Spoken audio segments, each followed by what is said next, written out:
कृष्ण ने बर्बरीक का वध नहीं किया था, बल्कि महाभारत की कथा के अनुसार बर्बरीक ने स्वयं अपने शीश का दान भगवान कृष्ण को दे दिया था। यह कहानी बर्बरीक के बलिदान और उनके अद्भुत युद्ध कौशल से जुड़ी है। आइए इस कहानी को संक्षेप में हिंदी में समझते हैं। बर्बरीक कौन थे? बर्बरीक भीम के पुत्र और घटोत्कच के पुत्र थे। वे एक महान योद्धा थे और उन्हें भगवान शिव से 3 अचूक बाण प्राप्त हुए थे, जिनके द्वारा वे किसी भी युद्ध को समाप्त कर सकते थे।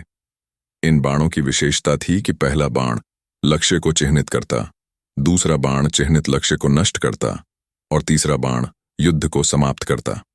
इसके साथ ही बर्बरीक को यह वरदान था कि वह युद्ध में कभी हार नहीं सकता। अरवार बर्बरीक का संकल्प।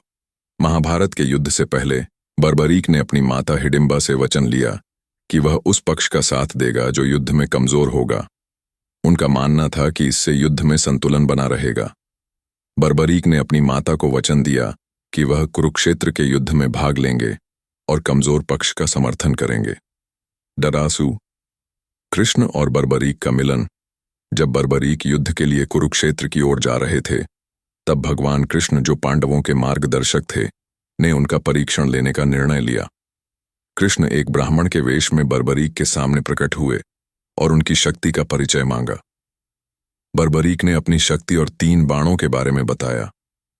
कृष्ण ने उनकी शक्ति का परीक्षण करने के लिए कहा कि वे एक पीपल के पेड़ के सभी पत्तों को एक ही बाण से छेद दें। बर्बरीक ने अपने बाण से यह कार्य कर दिखाया, लेकिन कृष्ण ने एक पत्ता अपने पैर के नीचे छिपा लिया था।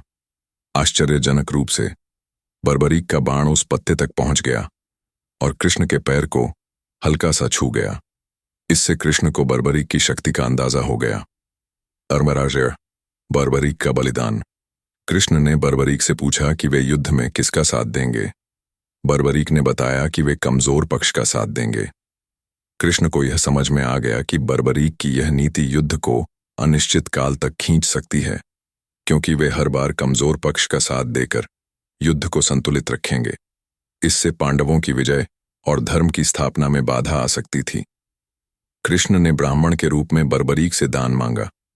बर्बरीक ने कहा कि वे जो भी मांगेंगे वह देंगे। तब कृष्ण ने बर्बरीक का शीश मांगा।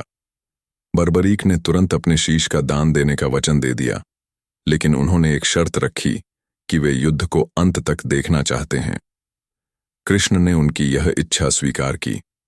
बर्बरीक ने अपने शीश का दान दे दिया और कृष्ण ने उनके शीश को कुरुक्षेत्र के मैदान में एक ऊंचे स्थान पर रख दिया, ताकि बर्बरीक युद्ध को देख सकें। युद्ध के अंत में जब पांडवों की विजय हुई, तब बर्बरीक के शीश ने युद्ध के विभिन्न पहलुओं को देखा और धर्म की जीत का साक्षी बना। डडानग्रह बर्बरीक का महत्व। बर्बरीक को खटुश्याम के नाम से भी जाना जाता है और वे आज भी भक्तों के बीच पूजनीय हैं। उनकी कहानी बलिदान, धर्म और भक्ति का प्रतीक है। कृष्ण ने बर्बरीक का वध नहीं किया, बल्कि उनके बलिदान को स्वीकार कर धर्म की स्थापना में उनकी भूमिका को अमर कर दिया। निष्कर्ष इस कहानी से पता चलता है कि बर्बरीक का बलिदान स्वैच्छिक था और कृष्ण ने उनकी शक्ति और भक्ति का सम्मान करते हुए उन्हें युद्ध का साक्षी बनने का अवसर दिया। यह महाभारत की एक प्रेरणादायक कथा है, जो धर्म, बलिदान और भक्ति के महत्व को दर्शाती है।